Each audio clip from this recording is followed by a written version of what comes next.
দেশে এবার 1 কোটি, খুব সম্ভবত 1,15,00,000 টন আলু উৎপাদন হয়েছে। আলু উৎপাদন করে কৃষকরা খুব সম্ভবত আলু কৃষকরা বিপাকে পড়ে গিয়েছেন আলুর এই এই এই এই উৎপাদনের কারণে। কারণ আলুর যে উৎপাদন খরচ এবং উৎপাদিত আলু যে কোল্ড স্টোরেজে রাখতে হবে, প্রতি কেজি আলুর পেছনে খুব সম্ভবত খরচ পড়ছে প্রায় 25 থেকে 27 টাকার মতন। অথচ আলু চাষিরা কিন্তু এখনো অর্ধেক দামেও উৎপাদিত আলু বাজারে বিক্রি সম্ভবত করতে ওনারা পারছেন না।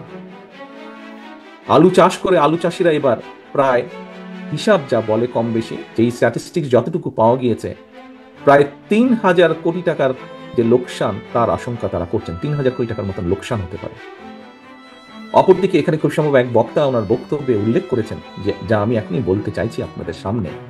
অপরদিকে আমরা দেখি যে দু একটি রাজনৈতিক দলের আবদার মেটাতে গিয়ে কথিত গণভোট যদি করতে হয়, রাষ্ট্রকে আলু চাষিদের যে 3,000 কোটি টাকা পরিমাণের গড়ছা, এই কথিত গণভোট করতে হলে রাষ্ট্রকে প্রায় সম পরিমাণের টাকা গচ্ছা দিতে হবে।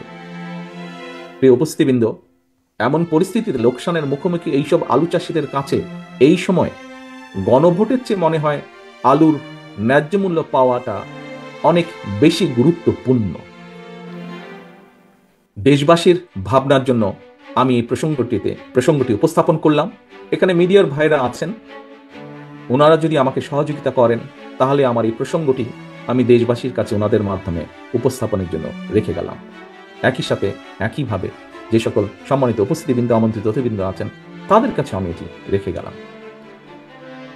এরপরে উপস্থিতিবৃন্দ, আমি আরেকটি বিষয় আপনাদের সামনে তুলে ধরতে চাই।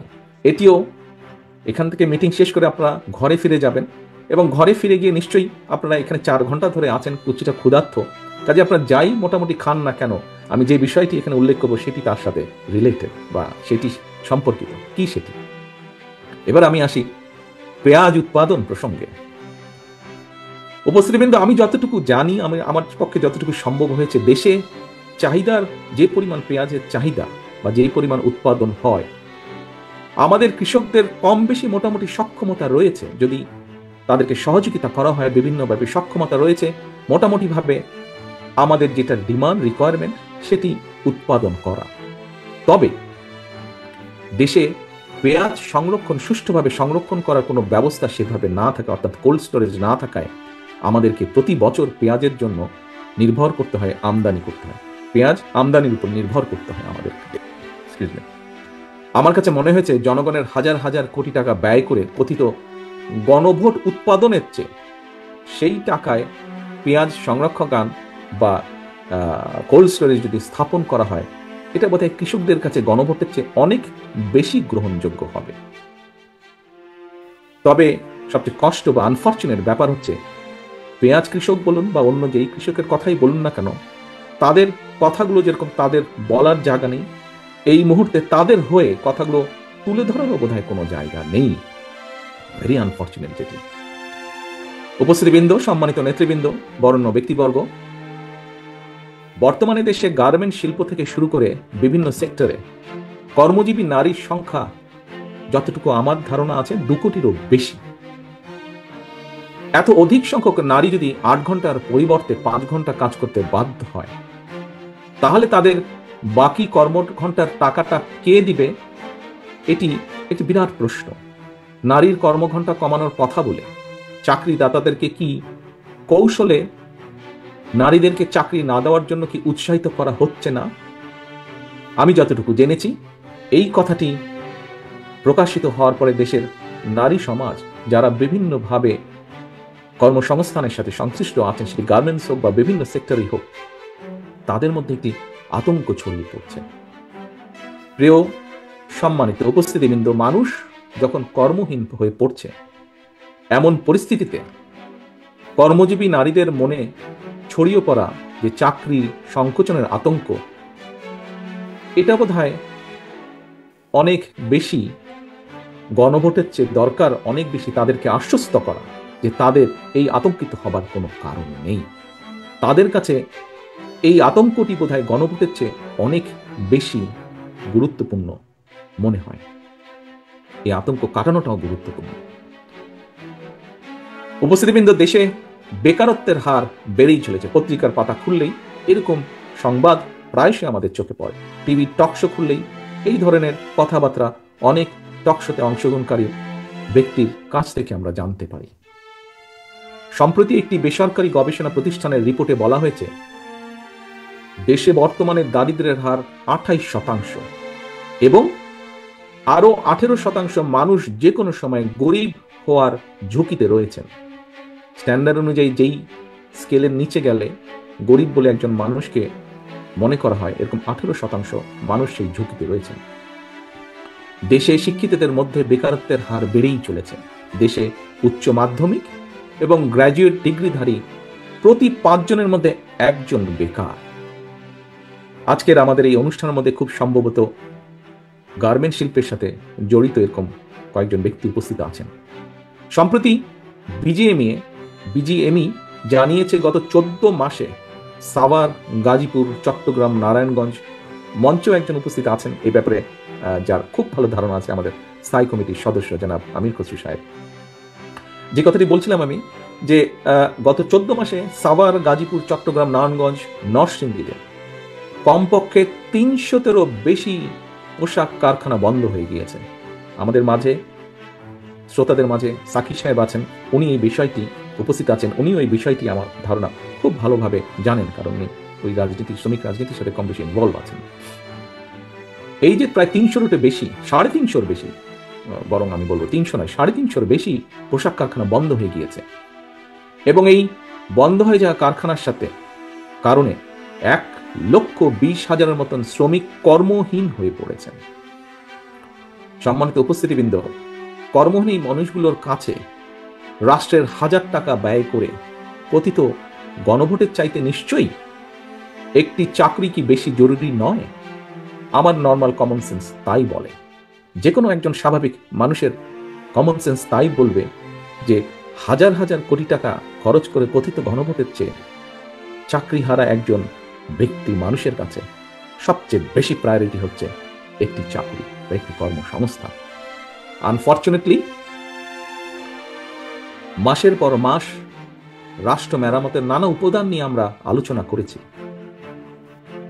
কিন্তু রাষ্ট্রের লক্ষ লক্ষ বেকারদের কর্মসংস্থান নিয়ে আলোচনার জন্য একটি দফা বা একটি দিনও আমরা নির্ধারণ করিনি বা করতে পারিনি। সম্মানিত নেতৃবৃন্দ, বিশিষ্ট উপস্থিত ব্যক্তিবর্গ, দীর্ঘ 1.5 দশকের ফ্যাসিবাদী শাসন আমলে দেশের শিক্ষা ব্যবস্থাকে সম্পূর্ণভাবে পরিকল্পিতভাবে ধ্বংস করে দেওয়া হয়েছিল। এত সংস্কার কমিটি হলো, অথচ একটি শিক্ষা সংস্কার কমিটি কিন্তু করা হলো না। শিক্ষা ব্যবস্থা বিপর্যয়ের একটি ছোট্ট দিক, কিন্তু আমার দৃষ্টিতে অসম্ভব গুরুত্বপূর্ণ একটি দিক আপনাদের সামনে আজকের এই আলোচনা সভায় আমি উপস্থাপন করতে চাই। উপস্থিতিবৃন্দ, গত অক্টোবর মাসে প্রকাশিত উচ্চ মাধ্যমিক, আমি জানি না আপনারা খেয়াল করেছেন কিনা বিষয়টি, যেভাবেই হোক আমি খেয়াল করার সুযোগ হয়েছে আমার। গত অক্টোবর মাসে প্রকাশিত উচ্চ মাধ্যমিক পরীক্ষার ফলাফলে যদি আমরা বিবেচনা করি, আমরা দেখব 2025 সালে উচ্চ মাধ্যমিক পরীক্ষায় পাশের হার ছিল সর্বনিম্ন। শুধু তাই নয়, আমরা যদি আরেকটি জিনিস খেয়াল করি, সবগুলো যদি বিবেচনা করি, দেশে 200-টিরও বেশি শিক্ষা প্রতিষ্ঠান যেখানে একজন শিক্ষার্থীও পাশ করেনি। এটি গেল একটি দিক। এর ভিতরে আরেকটি অত্যন্ত ডেঞ্জারাস বিষয়, খুব অ্যালার্মিং একটি বিষয় আপনাদের সামনে আমি এখন উপস্থাপন করতে চাই। সিরিয়াস বা দুশ্চিন্তার বিষয় হলো, সবচেয়ে বেশি শিক্ষার্থী অকৃতকার্য হয়েছেন ইংরেজি বিষয়, ইংরেজি সাবজেক্টে। 9টি সাধারণ শিক্ষা বোর্ডের অধীনে 1/3 বেশি শিক্ষার্থী ইংরেজি সাবজেক্টে পাশ করেননি বা করতে পারেননি। উপস্থিতিবৃন্দ, ইংরেজির পরে সবচেয়ে বেশি সংখ্যক শিক্ষার্থী যেটিতে অকৃতকার্য হয়েছেন সেটি হচ্ছে তথ্য প্রযুক্তি, অর্থাৎ আইসিটি। এই বিষয়ে অকৃতকার্য হয়েছে। ইংরেজি এবং আইসিটির মতন এমন গুরুত্বপূর্ণ দুটি বিষয় এইভাবে অকৃতকার্য হতে থাকলে বর্তমানে এই এআই যুগের এই প্রতিযোগিতামূলক বিশ্বে একটা জাতি হিসাবে আমরা কিভাবে সম্মান এবং মর্যাদার সঙ্গে টিকে থাকবো বা থাকা সম্ভব, আমার মনে হয় এই বিষয়টি এখানে আমরা যারা ঘরে উপস্থিত আছি, বিশেষ করে যারা আমরা জনগণকে সামনে রেখে জনগণের জন্য রাজনীতি করি, আমাদের প্রত্যেকটি মানুষকে অত্যন্ত সিরিয়াসলি বোধহয় চিন্তা করা প্রয়োজন। বর্তমান গ্লোবাল ভিলেজে শিক্ষা দীক্ষায় টিকে থাকতে হলে আমাদেরকে তথাকথিত গণভোট নিয়ে গবেষণার পরিবর্তে আমার কাছে মনে হয় শিক্ষা সংস্কার নিয়ে গবেষণা করা বোধহয় অনেক অনেক বেশি জরুরি প্রয়োজন। সম্মানিত উপস্থিতিবৃন্দ,